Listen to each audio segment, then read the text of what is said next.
pembacaan tilawah yang akan disampaikan oleh Laila. Kepada saudari Laila dipersilahkan. Baik, terima kasih. Assalamualaikum. A'udzu billahi minasy syaithanir rajim.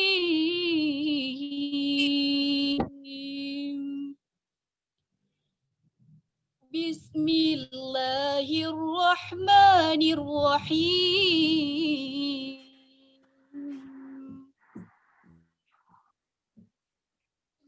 Tabarakalladzi biyadihil mulku wa huwa ala kulli syai'in qadir.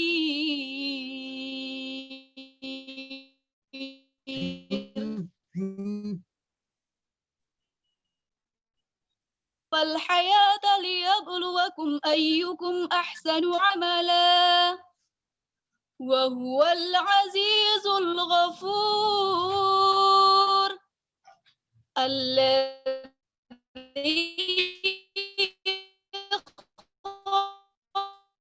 khalaqa tibaqa ma tara fi khalqir rahmani min tafawut farji'il basara hal tara min futur.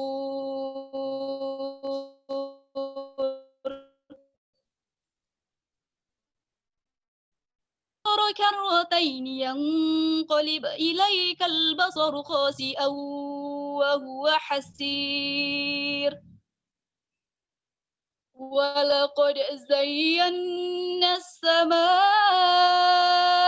الدنيا بمصابيح وجعلناها رجوما للشياطين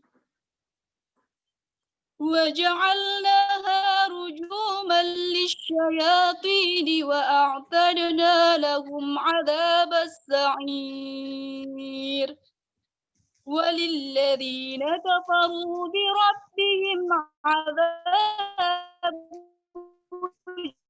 جهنم إذا ألقوا فيها سمعوا لها شهيقا وهي تفور صدق الله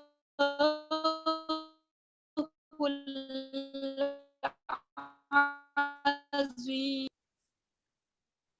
Waalaikumsalam warahmatullahi wabarakatuh. Baiklah, terima kasih kepada saudari Laila di hadapan bersama. Semoga hati kita yang tadinya gelisah dapat tenang untuk mengikuti acara kita selanjutnya. Kepada teman-teman, mohon aktifkan kameranya.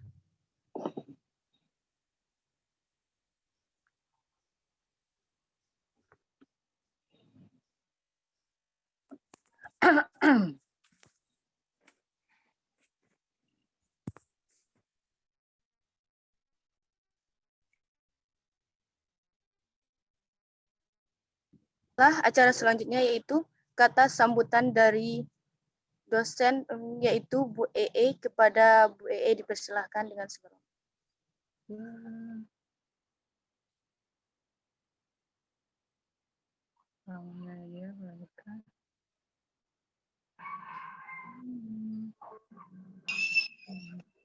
Baik, bismillahirrahmanirrahim. Assalamualaikum warahmatullahi wabarakatuh. Waalaikumsalam warahmatullahi wabarakatuh.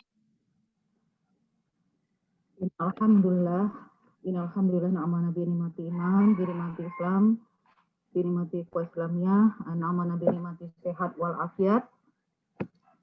Asyhadu an la ilaha illallah wa asyhadu anna Muhammadan abduhu wa rasuluhu sallallahu alaihi wasallam la nabiyya ba'da. Puji dan syukur sama-sama kita panjatkan kepada Allah Subhanahu wa taala di sore hari yang cukup masih cerah ya. Allah berikan kepada kita kesehatan, kesempatan untuk dapat beraktivitas dalam kebaikan, tetap bersama orang-orang baik, tetap bersama kegiatan yang baik, kemudian menyerukan kepada kebaikan. Salawat beriring salam kita doakan kepada Allah, semoga disampaikan kepada Rasulullah Shallallahu Alaihi Wasallam. Allahumma sholli ala Muhammad wa ala alihi sayyidina Muhammad. Rahma, siapa aja yang menghadiri nih? Rahma enggak apa nih? Iya Bu, alhamdulillah pemateri kita juga udah bergabung Bu.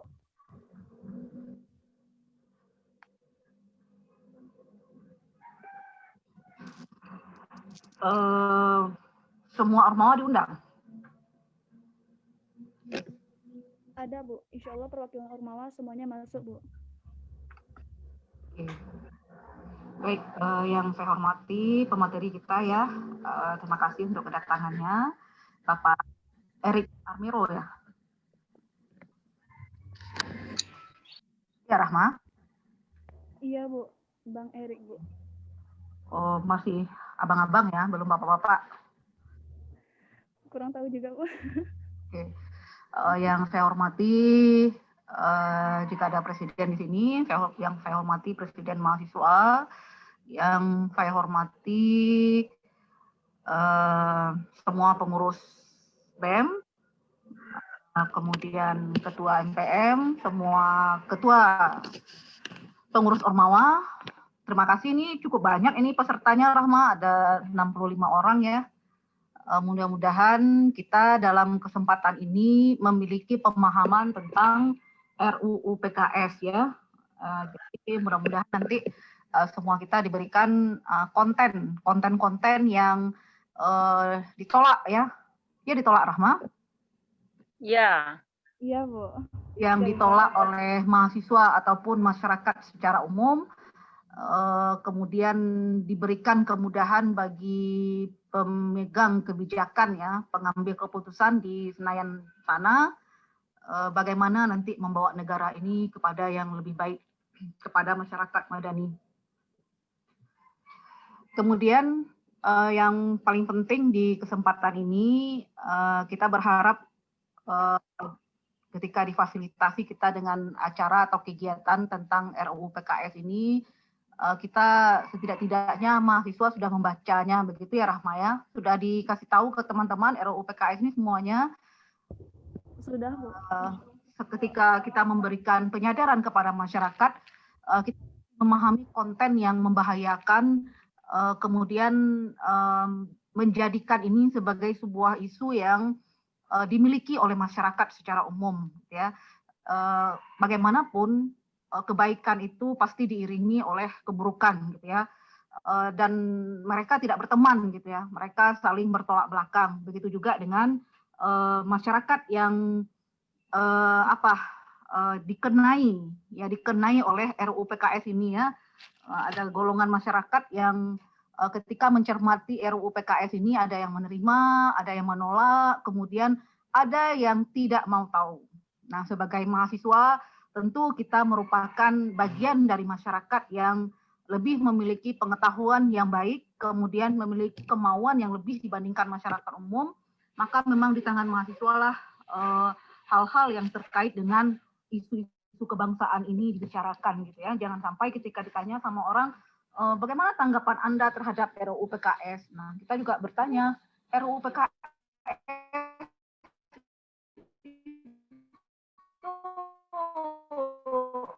begitu ya. Nah, jadi RUU PKS itu mesti dipahami oleh mahasiswa secara kontennya gitu ya. Jangan sampai kita menolak tapi kita tidak tahu konten yang kita tolak gitu ya. Atau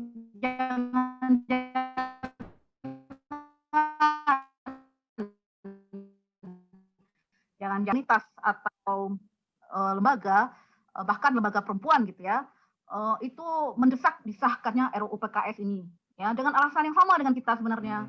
Mahasiswa katanya menolak dengan alasan yang sama, melindungi perempuan dan anak. Nah, alasannya sama tapi sikapnya berbeda.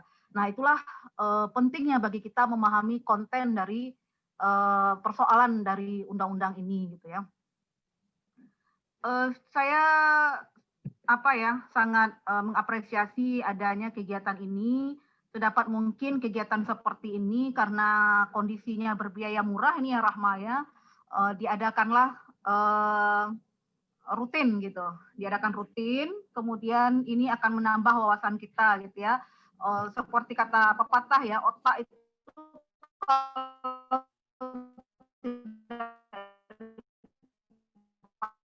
pakai dia akan memikirkan hal-hal yang baik, karena jika tidak bersama kebaikan otak kita, dia akan bersama keburukan gitu. Jadi mari kita ciptakan hal-hal yang baik untuk dipikirkan oleh otak kita ini. Berguna juga lah otak kita ini ya.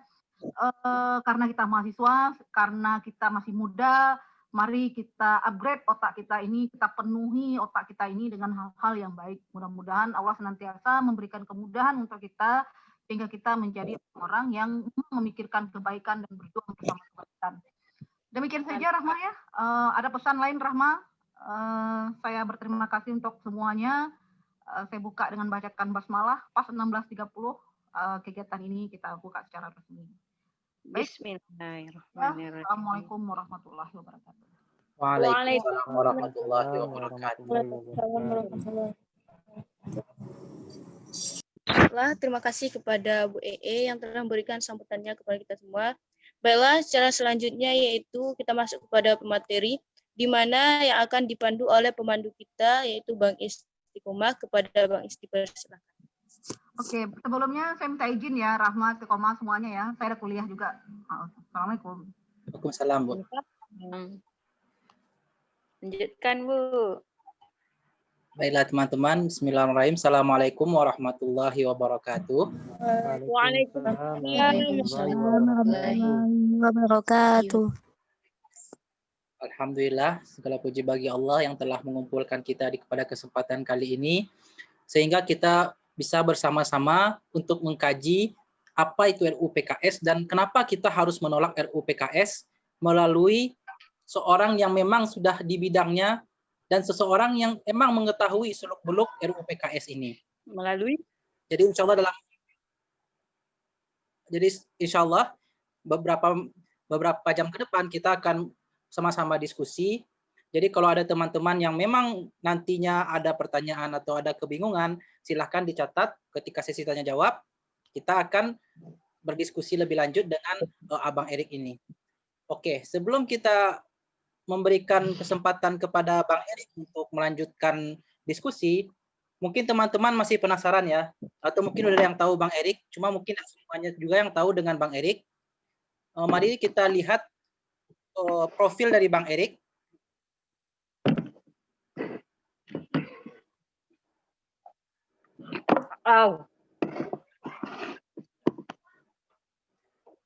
Baiklah teman-teman, share screen-nya sudah terlihat? Sudah. Alhamdulillah. Ini adalah profil dari Bang Erik. Nama beliau Erik Armero dari Aliansi Cerahkan Negeri. Erik Meru. Beliau merupakan pendidikan beliau di Fakultas Sosial dan Sosial, pertama kali itu di FISIP Hubungan Internasional Universitas Nasional. Maaf, salah. Yang pertama kali itu Faculty of Socialist Science and Liberal Arts, UCSI Malaysia. Jadi beliau awalnya sekolah di Malaysia, kemudian dilanjutkan di FISIP Hubungan Internasional. Jadi Abang Erik adalah aktivis yang tertarik pada isu gerakan perempuan dan juga aktif di organisasi ekstra kampus dalam mengadvokasi beberapa isu sosial dan isu lingkungan. Insya Allah teman-teman kita sudah berhadapan dengan orang yang memang sudah lama berkecimpung dalam permasalahan gerakan perempuan dan juga hal-hal sosial dan lingkungan. Insya Allah Bang Erik adalah pemateri yang kompeten untuk membahas tentang RUU PKS ini. Nah sekarang Bang Erik merupakan koordinator dari Aliansi Cerahkan Negeri, yang aliansi ini berfokus pada isu kesusilaan, bahaya feminisme, dan gender. Mungkin teman-teman udah paham ya bagaimana feminisme itu banyak pemahamannya bertentangan dengan agama Islam. Dan juga bertentangan dengan nilai-nilai budaya yang ada di Indonesia. Sehingga insya Allah ke depannya kita akan mendengar dari Bang Erik bagaimana beliau akan menerangkan lebih jelas lagi dan lebih detail lagi tentang mengapa kita harus menolak RUU PKS. Baiklah teman-teman, itu profil singkat dari Bang Erik. Tanpa memperpanjang waktu lagi, Ana akan serahkan kepada Bang Erik untuk memulai pembahasan dari RUU PKS ini. Bang Erik? Bagaimana Bang Erik?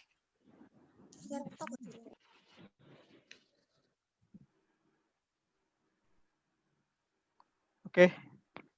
Terima kasih Sudah siap, Bang Istiqomah. Siap Bang, siap Bang.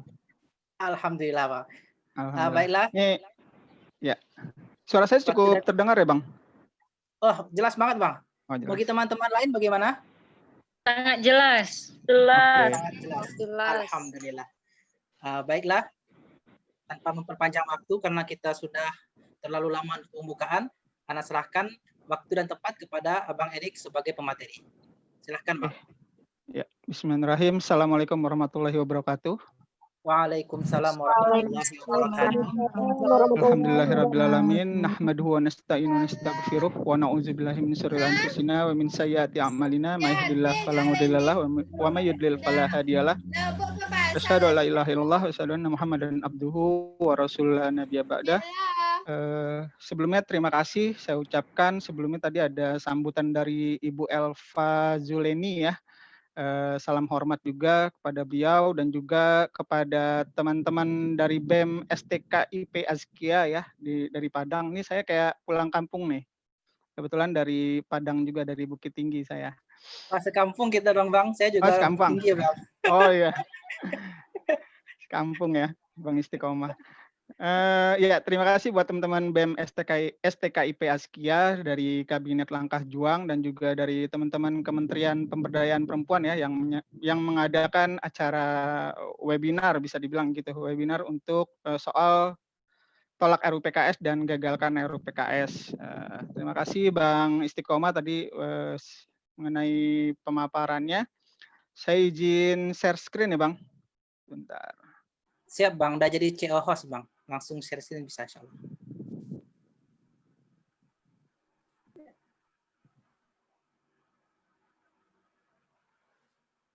Sudah kelihatan Bang? Sudah. Masuk Bang.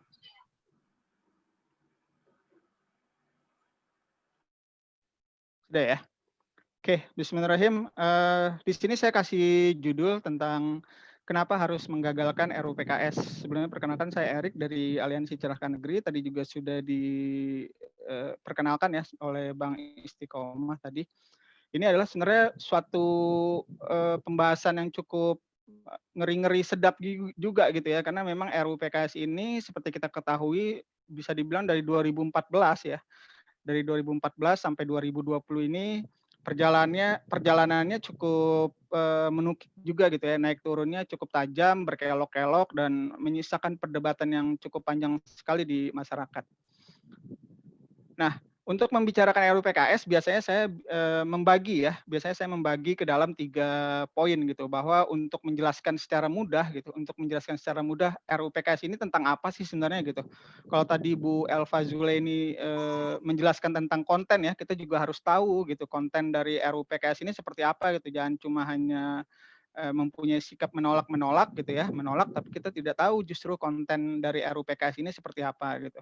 Nah, ini sebenarnya bersambung juga dari penjelasan dari Ibu Elva Zuleni tadi, bahwa memang saya sudah membagi klasternya ya, sudah mengklasifikasi konten dari RUU PKS ini bisa dibilang setidaknya ada 3 poin konten, yaitu pertama RUU PKS ini mengandung feminisme, dan kedua dia adalah mempunyai agenda global, dan ketiga dia adalah gerakan ideologis.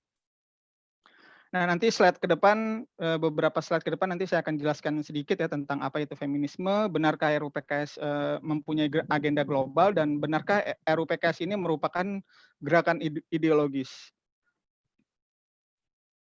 Oke, saya masuk ke pertama ya, bahwa RUU PKS itu adalah feminisme gitu.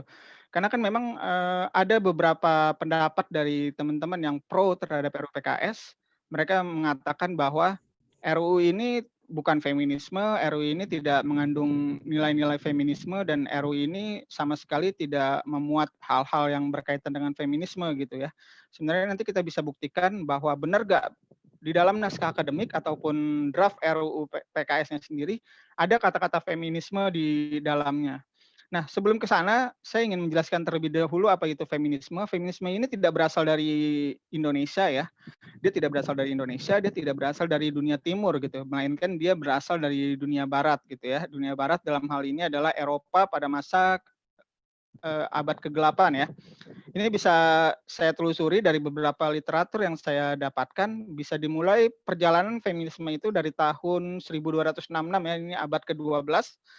Ada seorang tokoh bernama Thomas Aquinas yang pernah menulis buku Summa Theologia.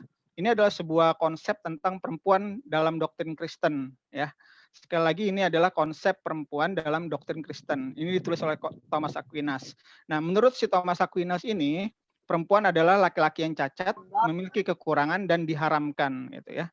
Jadi memang sejak dari abad 12 perempuan sudah didoktrin sedemikian rupa oleh doktrin gereja ya, doktrin gereja pada saat itu, doktrin Kristen, bahwa perempuan ini adalah laki-laki yang cacat gitu. Male defect istilahnya ya, male defect itu laki-laki yang cacat dan memiliki kekurangan dan juga diharamkan gitu ya. Jadi wujudnya diharamkan, tubuhnya diharamkan. Ini salah satu doktrin Kristen pada abad 12. Lalu coba kita lihat di abad 15. Di abad 15 ini di tahun 1560-an ini nasib perempuan berada dalam kekejian doktrin gereja yang ekstrim. Nah, masa ini merupakan penurunan status perempuan di masyarakat Eropa. Perempuan dianggap sebagai sumber dosa dan makhluk kelas 2 di dunia gitu. Bahkan dipertanyakan statusnya apakah perempuan ini adalah manusia atau bukan.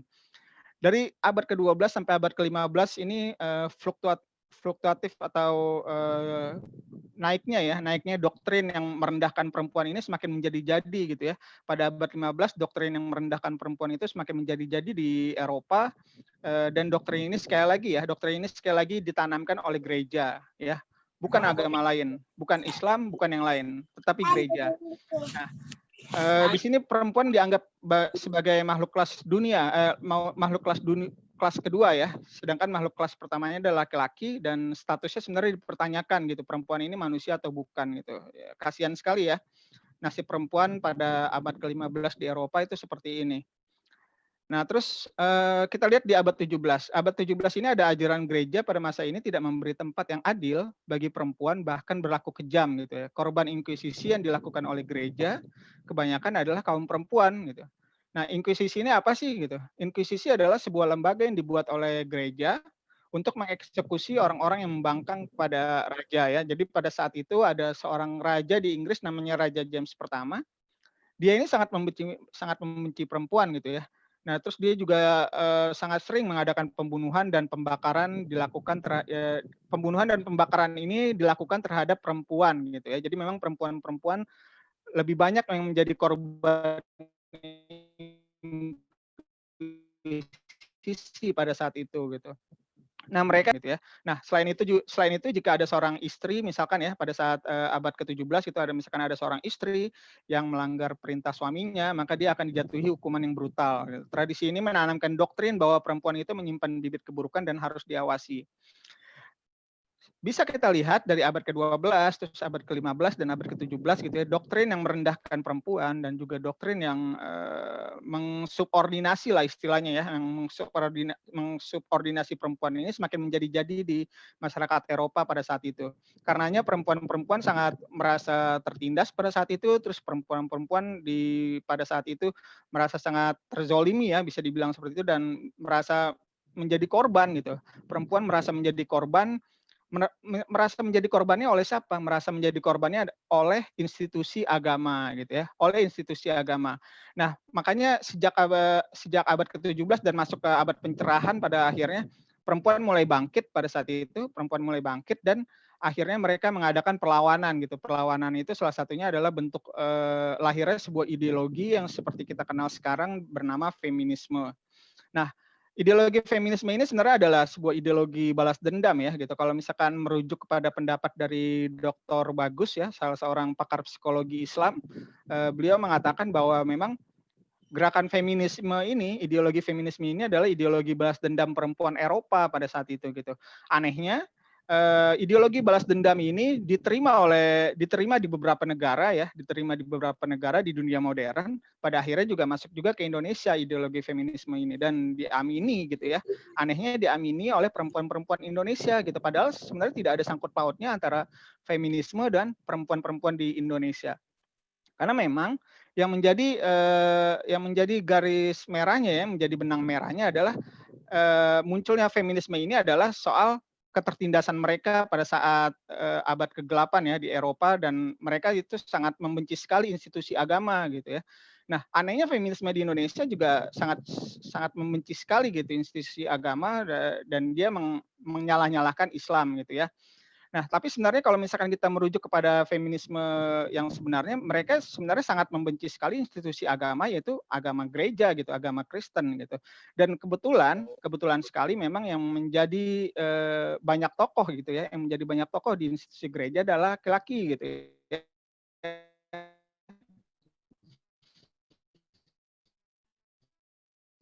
Laki-laki yang banyak awalnya juga sangat membenci sekali laki-laki, dan akhirnya muncullah istilah tentang patriarki gitu ya. Nah, jadi ini adalah salah satu asal mulanya gitu, asal mula kata-kata seperti itu. Itulah kenapa perempuan di barat sangat menderita. Tadi saya menyinggung sedikit soal inkuisisi.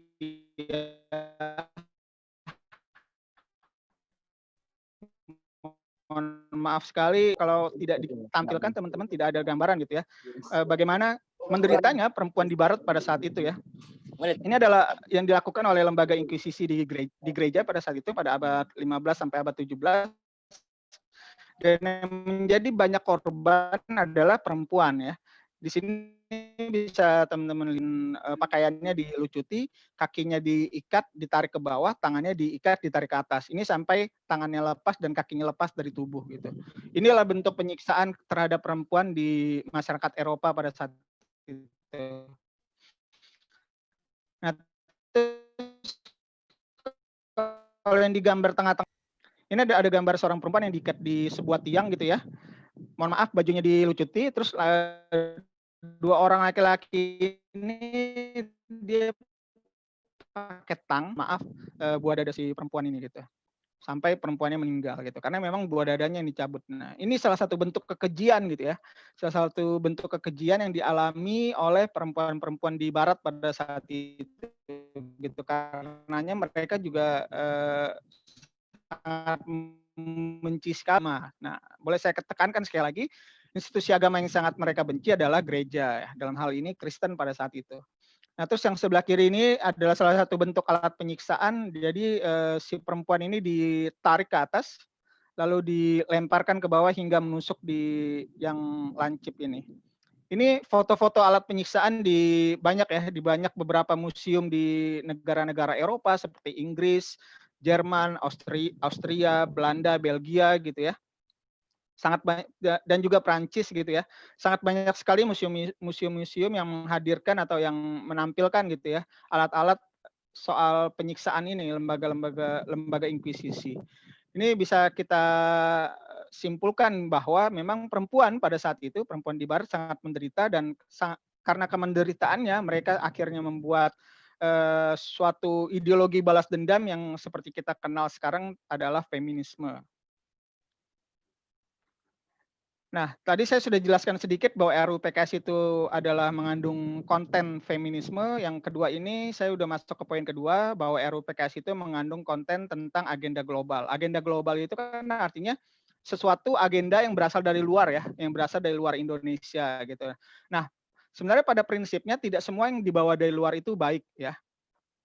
Tidak semua yang dibawa dari luar negeri itu baik, tidak semua yang dibawa dari luar Indonesia itu baik gitu. Karenanya kita harus benar-benar bisa memfilternya gitu ya. Nah, cara kita memfilternya itu dengan apa sih? Salah satunya dengan kita harus mempunyai pertama yaitu adalah tauhid yang benar, dan juga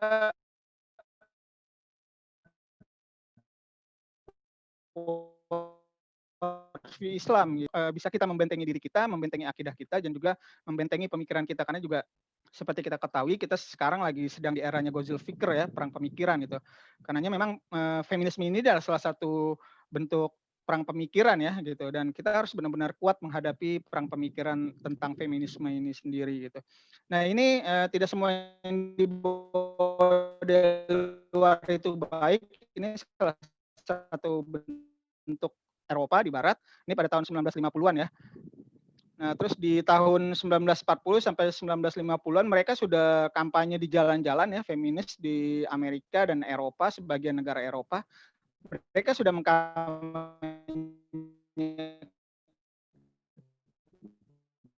mengkampanyekan apa sih self legal aborsi ini adalah buntut dari diadakannya atau disahkannya seks bebas di Eropa dan Amerika. Karena memang di Eropa dan Amerika setelah adanya revolusi seksual itu kebebasan seks ya, kebebasan seksual itu sudah menjadi hal yang lumrah gitu ya. Orang bisa berhubungan seksual dengan siapa saja, orang bisa berhubungan seksual di mana saja gitu tanpa mempedulikan nilai-nilai, tanpa mempedulikan agama dan juga norma-norma gitu ya. Nah, karena kebebasan seksual sudah dicanangkan, orang bisa free sex sebebasnya. Nah, karenanya ketika nanti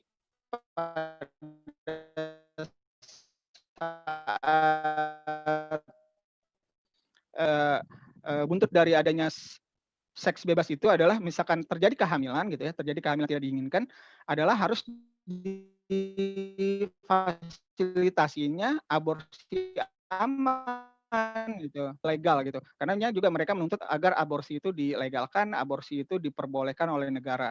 Nah, ini tahun 1940 sampai 1950-an ya di Amerika, dan ini sebenarnya sudah masuk sebenarnya di Indonesia ya, wacana tentang legal aborsi ini.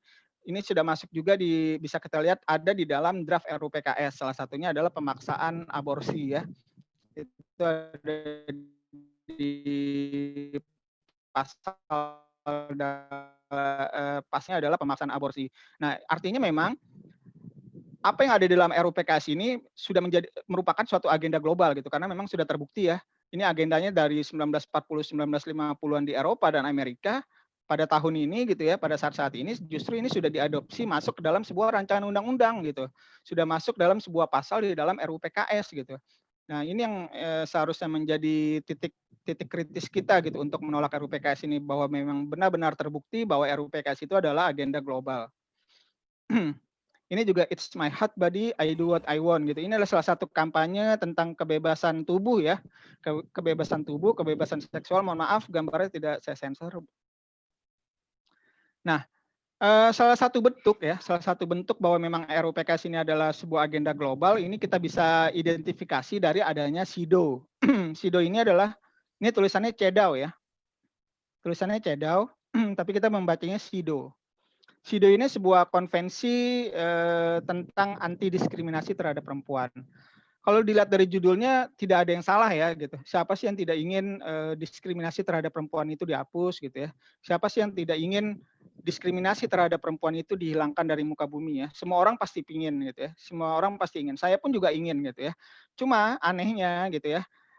Di dalam SIDO ini memuat unsur-unsur atau filosofi atau juga filsafat tentang kebebasan gitu ya, kebebasan tubuh, kebebasan seksual, dan juga memuat tentang gender ya, tentang gender itu sendiri.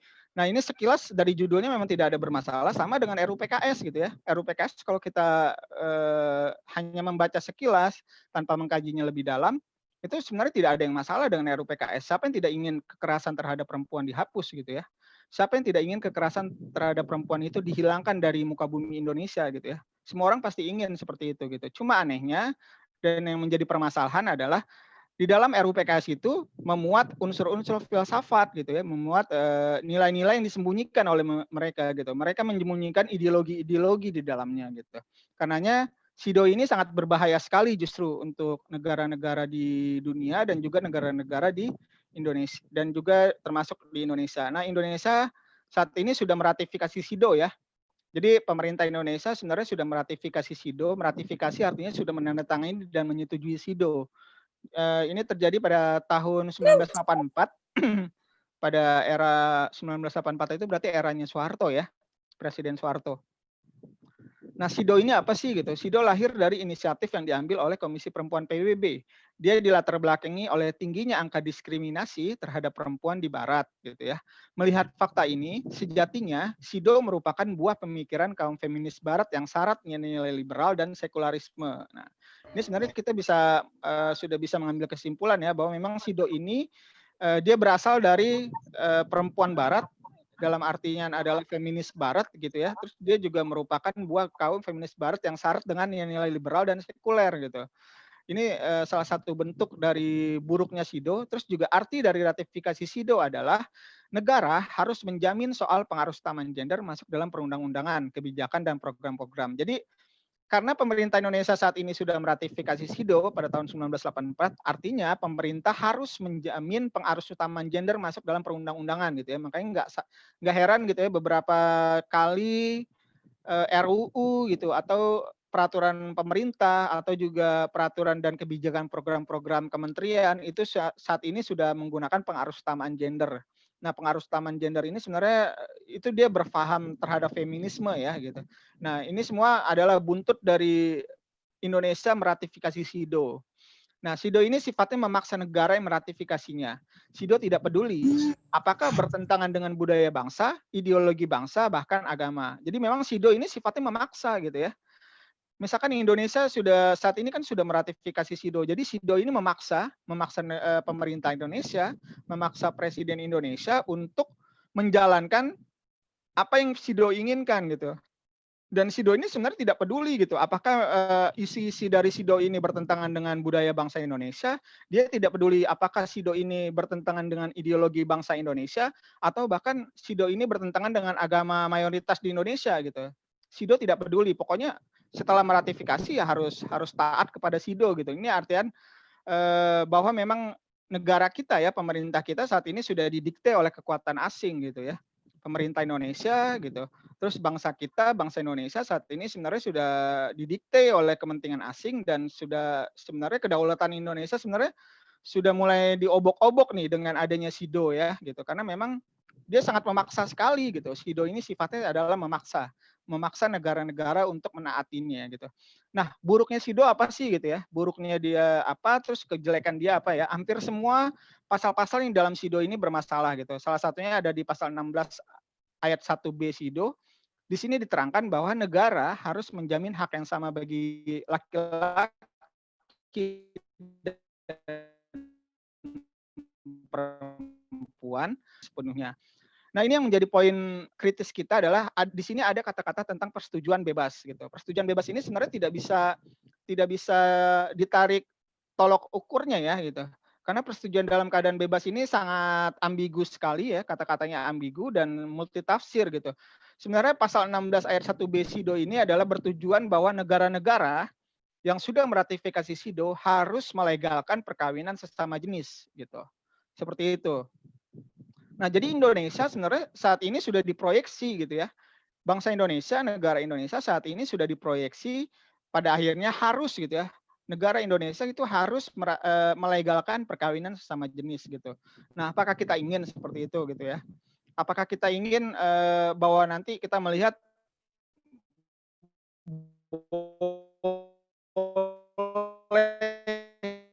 gitu ada perkara perempuan dan perempuan gitu ya, antara homoseksual boleh nikah, orang lesbian boleh nikah gitu ya. Apakah kita ingin seperti itu gitu? Ketika ini terjadi, ini adalah suatu kemunduran bagi bangsa Indonesia. Dan ini adalah semua buntut dari adanya ratifikasi SIDO ya. Nah, tadi sudah saya jelaskan poin singkat bahwa memang RUU PKS ini pertama mengandung feminisme dan kedua adalah memuat agenda global. Dan yang ketiga sekarang RUU PKS ini adalah sebuah gerakan ideologis. Gerakan ideologis itu apa sih gitu? Ini saya ambil foto waktu pas Women's March 2019 ya, 2019 Women's March di Jakarta. Ini anak-anak muda semua nih, usia SMP, SMA, usia belasan tahun, tapi mereka sudah berpose gitu ya, memegang bendera LGBT di sini gitu. Nah, ini sebenarnya pola pikir mereka sebenarnya sudah termakan oleh gerakan ideologisnya feminisme ya, feminis gitu, gerakan ideologis gitu. Nah, gerakan ideologis ini apa sih gitu? Gerakan ideologis ini ciri-cirinya pertama, dia itu punya cita-cita.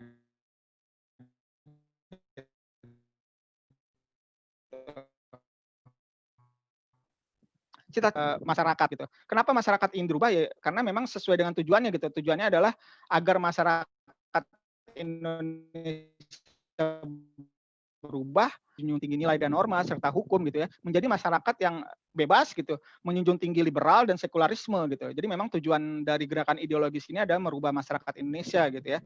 Dan ujungnya adalah transformasi moral gitu. Nanti saya jelaskan tentang transformasi moral ini bahayanya seperti apa sih dari transformasi moral.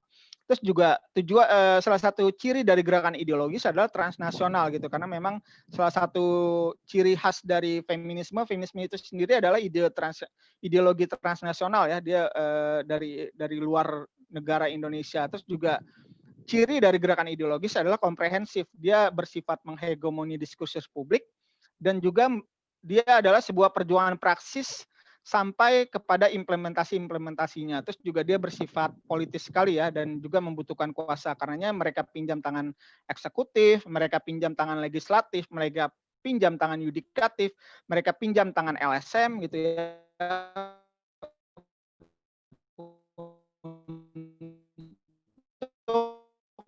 Sama-sama KS ini. Jadi memang RUPKS ini adalah sebuah gerakan ideologis. Nah, ini tadi saya menyinggung soal feminisme ya. Sebenarnya buktinya apa sih bahwa memang naskah akademik dan draftnya gitu ya, draft RUPKS, apakah benar ada feminismenya dan mengandung unsur feminismenya? Ini saya ambil dari naskah akademik ya. Naskah akademik RUPKS. Di sini kalau misalkan teman-teman punya naskah akademiknya, coba deh di Ctrl F ya, Ctrl find, terus ketik kata feminis, nanti enter, nanti keluar kata-kata feminis semua di sini. Ini sebagai bukti ya bahwa memang di dalam naskah akademiknya itu memuat nilai-nilai tentang feminisme gitu ya. Dia sangat mengandung ideologi feminisme di dalam naskah akademik RUPKS. Terus juga di dalam naskah akademik RUPKS juga memuat soal FLT ya, Feminist Legal Theory. Feminist Legal Theory adalah salah satu aliran dari hukum kritis ya, yang berdasarkan pada sudut pandang perempuan gitu. Sudut pandang perempuan adalah sudut pandang perempuan feminis gitu ya. Bukan sudut pandang perempuan baik-baik gitu ya, bukan sudut pandang perempuan yang soleh gitu ya, soleha gitu ya.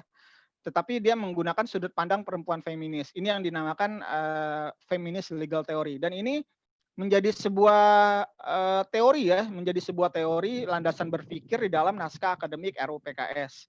Nah, terus buktinya apa juga bahwa memang di dalam naskah akademiknya itu ada unsur SIDO yang tadi saya jelaskan ya. Tadi kan saya sudah jelaskan bahwa salah satu tujuan dari SIDO adalah legalisasi perkawinan sesama jenis gitu. Buktinya apa sih ada SIDO di dalam naskah akademik ini? Nanti coba teman-teman buka lagi naskah akademiknya. Nah, ini di salah satu tim penulis ya. Salah satu tim penulis dari naskah akademik RUPKS ada yang namanya Estufanani. Nah, dia ini adalah SIDO Working Group Indonesia. Nah, ini akhirnya kita bisa membuktikan ya bahwa memang di dalam naskah akademik RUPKS ini memuat feminisme, dia ada feminist legal theory di dalam naskah akademiknya, dan juga ada SIDO di dalam naskah akademiknya. Nah, sebenarnya yang menjadi titik penolakan kita di dalam penolakan RUPKS ya, khususnya di Aliansi Cerahkan Negeri sendiri dari tahun 2018 sampai 2020 sampai sekarang adalah sebenarnya kalau misalkan tim pengusung RUPKS ya, orang-orang yang mengusung RUPKS, orang-orang yang pro terhadap RUPKS mau mengubah judul ya, mau mengubah judulnya dari kekerasan menjadi kejahatan, kita pasti akan mendukung RUPKS gitu. Tapi saya berani bertaruh gitu ya. Saya berani bertaruh bahwa mereka nggak akan mau merubah judul gitu. Karena memang dari judul kekerasan seksual itu sendiri itu merupakan suatu nilai filsafat bagi mereka gitu. Itu adalah memuat unsur-unsur ideologi dari mereka gitu. Salah satunya adalah unsur ideologi feminisme gitu. Ini nanti kita bisa buktikan ya dari penjelasan kekerasan seksual itu apa aja sih. Itu nanti di pasal 1 ayat 1 itu kelihatan sekali gitu. Pasal 1 ayat 1 yang menjelaskan tentang kekerasan seksual itu sangat mengandung unsur feminisme sekali gitu ya. Nah, karenanya mereka nggak akan mau merubah judul gitu. Mereka nggak akan mau merubah judul dari kekerasan seksual menjadi kejahatan seksual gitu. Nah, ini teman-teman nanti bisa baca. Sebenarnya kita juga sangat mendukung sekali gitu kalau misalkan orang-orang yang pro terhadap RUPKS ini mau mengubah menjadi kejahatan seksual gitu ya, RUU penghapusan kejahatan seksual. Kalau judulnya seperti itu, kita pasti akan terima gitu. Tapi saya berani bertaruh sekali lagi mereka nggak akan mau merubah judul gitu. Karena memang mereka akan concern sekali di unsur kekerasan seksualnya. Nanti ini teman-teman bisa baca sendiri. Insya Allah nanti saya akan kasih materinya ke panitia. Nah, ini tadi saya sempat bicarakan ya bahwa ada pasal 1 ayat 1. Ini di dalam draft RUU PKS pasal 1 ayat 1 yang dimaksud dengan kekerasan seksual adalah perbuatan merendahkan, menghina, menyerang dan atau perbuatan lain terhadap tubuh hasrat seksual seseorang bla bla bla bla bla gitu ya. Nah, yang menjadi titik fokus kita adalah poin kritis kita adalah tentang hasrat seksual seseorang dan juga tentang secara paksa dan juga persetujuan dalam keadaan bebas gitu. Nah, hasrat seksual seseorang itu sama dengan pintu bagi penyimpangan seksual gitu ya. Karena ya, dengan adanya hasrat seksual seseorang di dalam pengertian draft RUU PKS pasal 1 ayat 1 ini adalah sebagai pintu gerbang bagi penyimpangan seksual di Indonesia gitu. Nanti pada akhirnya ketika RUU ini disahkan, ini akan orang-orang yang LGBT itu akan dengan bebas gitu ya. Mereka akan dengan bebas lagi dan tidak malu-malu lagi dan tidak takut-takut lagi untuk mengekspresikan ke-LGBT-annya gitu. Nah, terus secara paksa itu maksudnya apa sih? Jika tanpa paksaan berarti diperbolehkan. Nah, ini karena memang beberapa poin-poin di dalam RUU PKS itu ada kata paksanya ya gitu. Seperti misalkan pemaksaan pelacuran. Pemaksaan pelacuran berarti kalau pelacuran yang tidak dipaksa berarti boleh dong gitu ya. Berarti pelacuran itu diperbolehkan dong. Terus pemaksaan aborsi. Kalau misalkan aborsinya tidak dipaksa berarti aborsi itu bebas dong. Berarti aborsi itu dilegalkan dong. Nah, ini adalah salah satu bentuk permainan kata yang ada di dalam draft RUU PKS pasal 1 ayat 1 dan juga persetujuan dalam keadaan bebas dalam artian di sini adalah konsensual seks ya. Nanti juga saya akan jelaskan sedikit tentang konsensual seks. Nah, ini hasrat seksual seseorang itu adalah pintu bagi penyimpangan seksual. Nanti teman-teman bisa baca sendiri karena kita waktunya saya biasa untuk materi ini biasa 1,5 sampai 2 jam. Tapi belum sama tanya jawab ya. Nah, ini tentang konsen ya, tentang konsensual seks tadi bahwa memang di dalam RUU PKS itu memuat konsen ya, memuat kesepakatan gitu. Nah, sebenarnya arti kata konsen ini belum ada kesepakatan yang mendetail ya. Sebenarnya masih terjadi perdebatan oleh ahli-ahli di barat ya. Salah satunya Mr. Alan itu pernah menulis buku yang berjudul Consent to Sexual Relation pada tahun 2003. Dia mengatakan bahwa consensual sex adalah pembeda mana seks yang baik dan seks yang buruk. Terus Mr. Jones dalam bukunya Rape, Consent and Communication tahun 2003 itu juga menjelaskan tentang consensual sex adalah pembeda mana seks yang menyenangkan dan yang tidak menyenangkan. Dan Mr. Hood pada tahun 96 dalam bukunya Moral Magic of Consent menjelaskan bahwa konsensual seks adalah pembeda mana seks yang bermoral dan tidak bermoral. Gitu.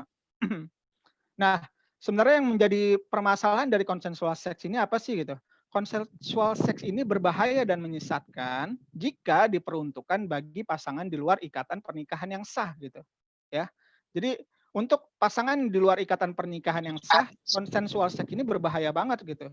Karena jika ini terjadi berarti membolehkan seks bebas terjadi di Indonesia gitu. Jadi memang ujung dari muara dari konsensual seks ini adalah seks bebas terjadi di Indonesia gitu ya. Legalisasi seks bebas terjadi di Indonesia.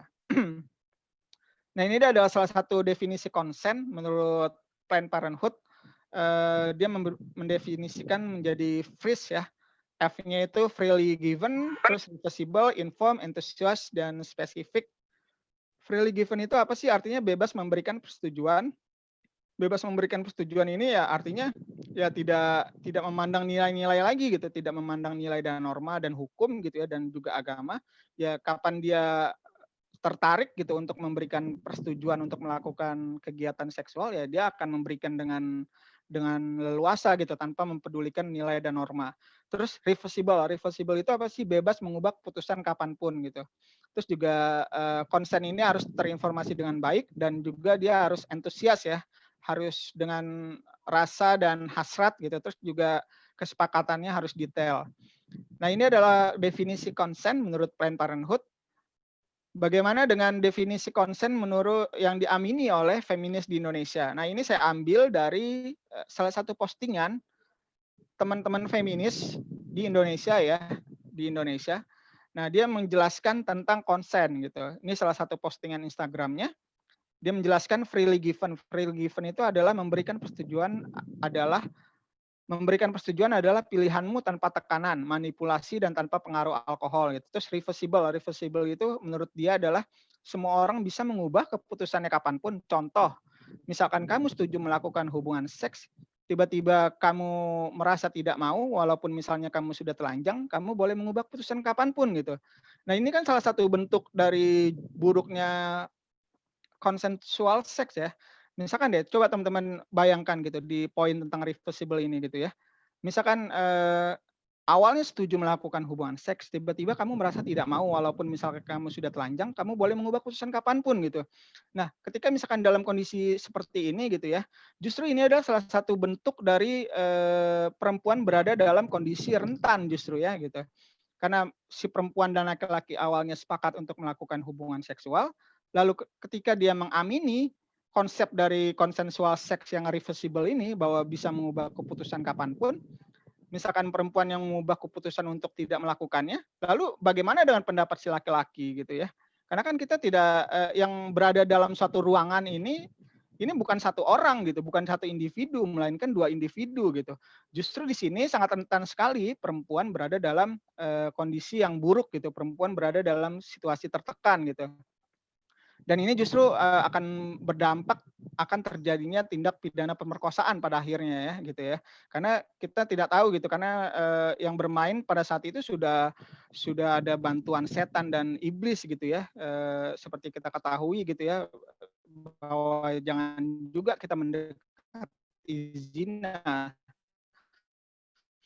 Seperti memberikan persetujuan kalau kamu terinformasi dengan baik. Contoh, konsensual dengan hubungan seks pakai kondom, tiba-tiba sias kamu bicara soal konsensual seks, lakukanlah karena kamu mau. Terus juga spesifik, kamu konsensual untuk make out atau sekedar ciuman, berarti bukan konsensual untuk penetrasi. Ini dua hal yang berbeda.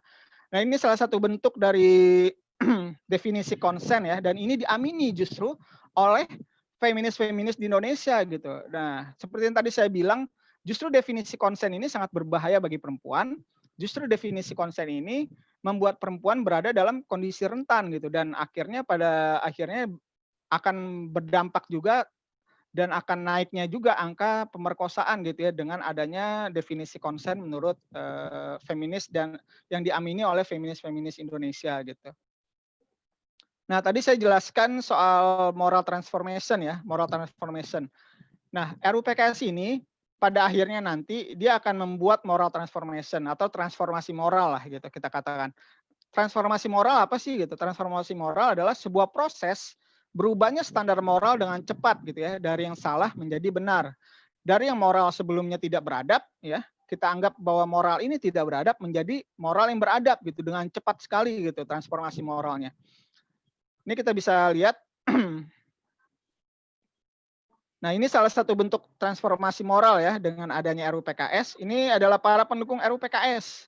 Ini diadakan pada waktu acara Hari Perempuan Internasional di Jakarta pada bulan Maret kemarin ya 2020.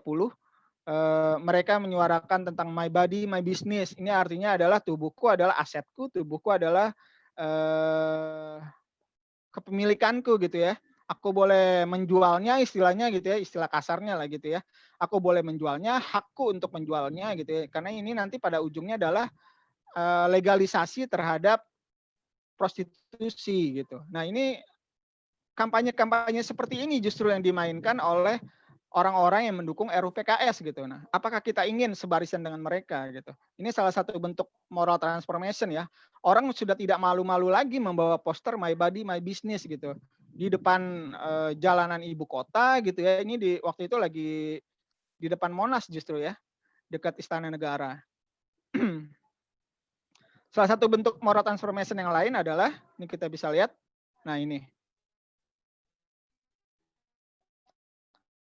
Ini di depan Sarina Tama, acara Hari Perempuan Internasional di bulan Maret 2020, ini fotonya saya ambil. Dia bilang nggak apa-apa LGBT yang penting baik hati gitu ya. Nah, jadi memang sudah moral itu sudah sedemikian rupa berubah secara cepat gitu. Orang sudah tidak malu-malu lagi mengakui bahwa dirinya LGBT gitu.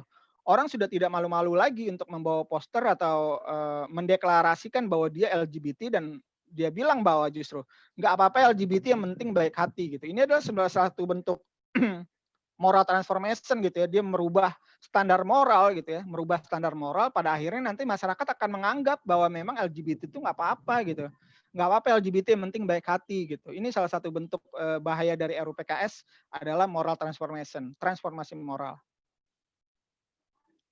Nah ini juga di acara yang sama, ini laki-laki justru yang bawa ini ya. Dia membawa poster sex work is work gitu. Artinya memang pekerja seks komersial ya, atau pelacur lah istilahnya kita bilang. Pelacur itu nggak salah gitu. Mereka anggap seperti itu gitu. Pelacur itu tidak bersalah. Pelacur itu dia cuma ya kayak pekerja biasa aja gitu. Dan sebenarnya itu suatu hal yang lumrah menurut mereka. Nah ini justru kampanye-kampanye seperti ini yang dikampanyekan oleh pendukung RUU PKS pada acara Hari Perempuan Internasional gitu. Nah, pada akhirnya ini akan menjadi titik kritis kita gitu ya, bagaimana, apakah kita ingin sebarisan dengan mereka, lalu apakah kita ingin gitu, apakah kita rela bangsa Indonesia diracuni gitu ya, diracuni oleh pola pikir buruk seperti ini gitu ya, pola pikir yang vulgar seperti ini gitu, apa kita ingin gitu bangsa Indonesia menjadi mundur peradabannya.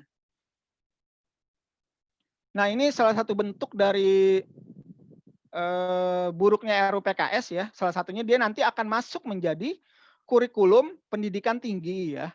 Dia nanti akan masuk menjadi kurikulum pendidikan tinggi, pendidikan agama, dan juga pemerintahan daerah. Ini bisa dilihat di pasal 6 ayat 2 dan juga pasal 8 ayat 1 dan juga pasal 80 draft RUU PKS. Jadi memang buruknya RUU PKS tadi ya, pertama dia sudahlah mengandung feminisme, dia mengandung SIDO, terus dia juga menjunjung tinggi LGBT gitu ya. Nah nanti bahan ajarnya ini akan dibuat menjadi sebuah silabus, akan dibuat menjadi sebuah kurikulum dan akan masuk ke dalam pendidikan tinggi dan pendidikan agama gitu. Artinya nanti mulai dari pendidikan tinggi ya, universitas, skala universitas, sampai nanti ke pendidikan yang paling rendah gitu ya, SD atau TK, nanti sudah mulai diajarkan tentang PKS ini gitu ya, penghapusan kekerasan seksual, yang mana kita tahu terma dari kekerasan seksual itu sendiri sangat tidak cocok dengan bangsa Indonesia. Nah, dalam bab penjelasan draft RUU PKS dikatakan bahwa tujuan pencegahan kekerasan seksual diantaranya meliputi penyelenggaraan pencegahan dalam bidang pendidikan gitu ya. Jadi memang sangat disupport sekali nantinya jika RUU ini menjadi sebuah undang-undang gitu ya. Ini harus disupport oleh Kementerian Pendidikan dan juga Kementerian Agama. Sangat ngeri sekali. Nah, dalam beberapa diskusi panel ya, diskusi debat antara pro dan kontra gitu ya, selalu kan saya mendapati bahwa teman-teman yang pro terhadap RUU PKS ini berkilah gitu. Mereka berkelit bahwa memang RUU PKS ini bukan LGBT, RUU PKS ini tidak didukung LGBT. Dia selalu bilang seperti itu gitu. Nah ini saya ada bukti ya, saya ada bukti bahwa memang benar RUU PKS ini didukung oleh gerakan LGBT. Ini saya ambil dari Women's March 2019 di Jakarta. Ini tepatnya di depan Monas ya, di depan Monas sendiri, depan Istana Negara. Suaranya kedengaran nggak? Suara videonya. Kalian bilang, ya saya. Ya. LGBT. Betul. Kita sudah perempuan, sudah terpikirkan, ya punya identitas yang berbeda dan seksual orientasi yang berbeda juga. Kita ini juga manusia. Ada RUU PKS itu baru satu. Kita ada 47 perda diskriminatif. Yang kalian ngewe aja, takut digerebek.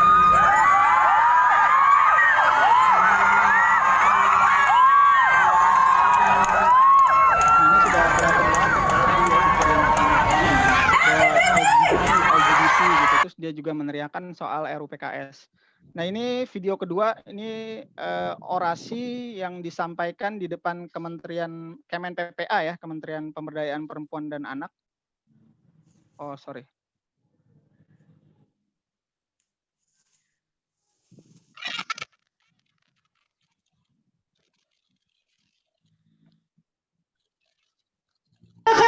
seksual juga terjadi pada kawan-kawan LGBT. Kawan-kawan LGBT seringkali dilupakan bahwa kita juga mengalami kekerasan seksual. Oleh karena itu, kami beraksi di sini untuk mendukung pengesahan RUU PKS.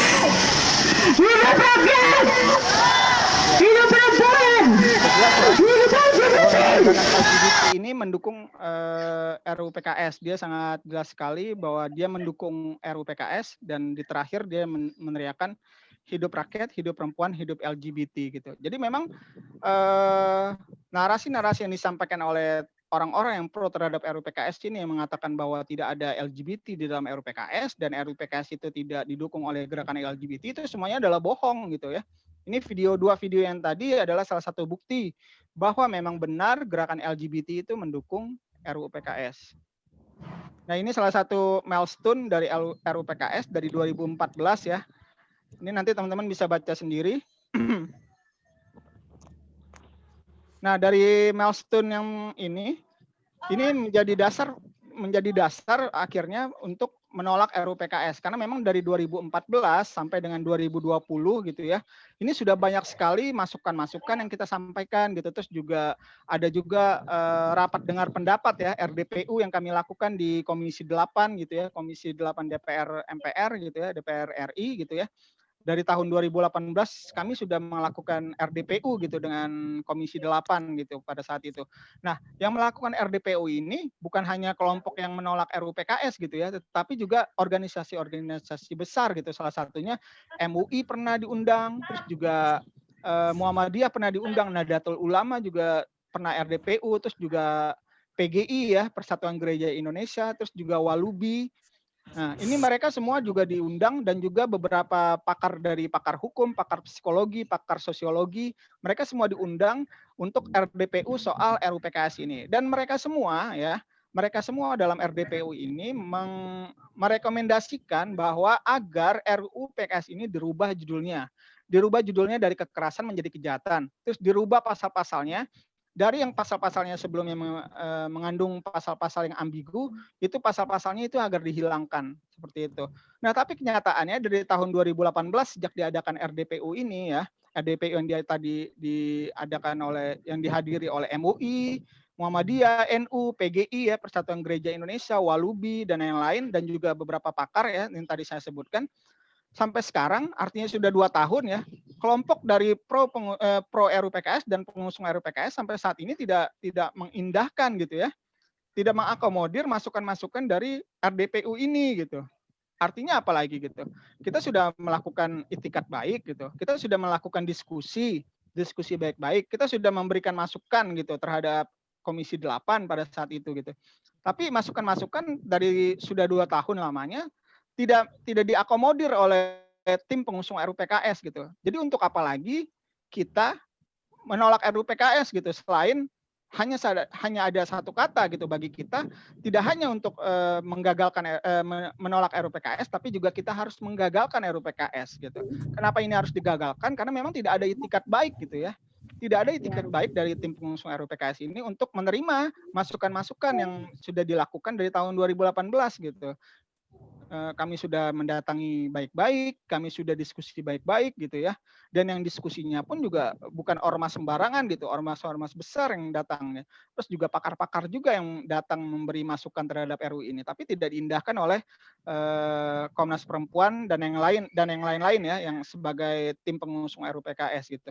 Karenanya kami di ACN ya, di Aliansi Cerahkan Negeri, kami menaikkan tagar gagalkan RUU PKS gitu, karena memang ini sudah tidak bisa lagi diterima dan ditoleransi gitu ya. RUU PKS ini harus digagalkan bagaimanapun caranya juga. Nah, apa yang terjadi jika RUU PKS disahkan gitu? Nah, ini kan ada pertanyaan gitu, apa sih masalah kira-kira yang akan terjadi gitu ya kalau sampai ini disahkan? Pertama, hilangnya perlindungan terhadap aib ya, karena jika ini menjadi sebuah undang-undang, RUU PKS ini menjadi sebuah undang-undang, nanti misalkan ada kasus itu akan di-blow up oleh ada yang namanya ini ya, pos pelayanan ya, ada yang namanya nanti pusat pelayanan terpadu. Nanti dia akan memblow up masalah-masalah dan aib yang terjadi gitu, masukan-masukan atau kasus-kasus yang masuk jika RUU ini menjadi sebuah undang-undang, ini akan di blow up oleh dia gitu. Nah, jika ini terjadi artinya adalah hilangnya perlindungan terhadap aib gitu. Padahal dalam Islam sendiri jika terjadi suatu kemalangan gitu ya, jika terjadi suatu aib itu sebenarnya aib itu harus dilindungi gitu. Nggak boleh semua orang tahu mengenai aib kita gitu ya. Paling cuma keluarga inti aja lah gitu, atau keluarga terdekat aja yang tahu aib gitu. Tetangga-tetangga kita nggak boleh tahu tentang aib gitu.